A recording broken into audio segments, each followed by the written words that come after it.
Joe Burrow is honestly one of the best quarterback prospects we've seen in the past 50 years. His accuracy, playmaking ability, and pocket presence are all top notch. And although the Bengals are historically a very icky team, I think the situation is a lot better than some other people think. Just look at the weapons he has around him. Joe Mixon, A.J. Green, Tyler Boyd, Auden Tate, maybe John Ross, and now T. Higgins. He has the weapons needed for success. However, I'm still steering away from Joe Burrow in fantasy football. I hate to say it, but we're not having a preseason. Heck, there's a really good chance we'll have no season or a season reduced in the amount of games.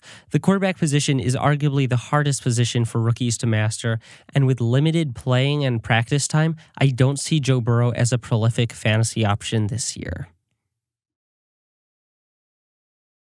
Thank you to Fantasy Football Limelight for providing this analysis of Joe Mixon. If you don't already, make sure you go follow him on Instagram. I simply do not understand the disrespect Joe Mixon gets from so many people. He stays bouncing between the RB6, RB7 range for me.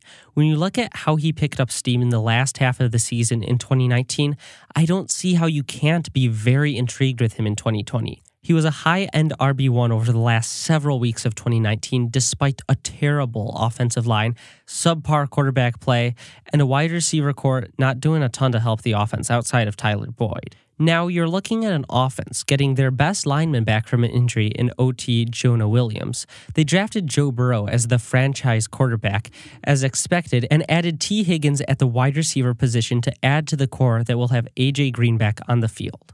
Of course, A.J. Green could get hurt again, and of course, Burrow could underwhelm in his rookie season, but give me Mixon at the back end of the first round all day long, with his best offensive lineman back and a rookie quarterback who will likely lean on Mixon in both run and pass game. I understand the disappointment to begin the 2019 season, but despite the terrible surroundings, Mixon got heated up and was elite for the second half of the season. If he put up top 5 fantasy RB numbers over the last several games of 2019, I don't see why that can't be a season-long thing with only improvements to the offense for 2020. I'm not interested in A.J. Green this year. There, I said it. I cannot trust this man due to injuries, the mouths to feed in Cincinnati, and the fact that his quarterback is a rookie with limited training camp, no preseason, and strong likelihood of a reduced regular season. It's very hard for me to make a case for A.J. Green. The only attractive thing about him is the innate talent and ability. However, given his age and the complicated situation, I am steering clear of A.J. Green in every single league I'm playing in this year. If you want to take a shot late in your draft, go ahead, but leave me out of it. Everything I've said about Joe Burrow still stands. However, I'm very interested in Tyler Boyd. No matter how good or bad a quarterback is, having a team's wide receiver 1 in fantasy is always going to be pretty valuable. Boyd is coming off 2 very good seasons and is still being heavily underrated and underdrafted. I think he's got a clear shot to be the Bengals wide receiver 1, and if Burrow pans out this year, which I'm not expecting but is still possible, then the upside is truly limitless. Currently going in the 8th round, Tyler Boyd is a great pick even if Burrow doesn't do well this season.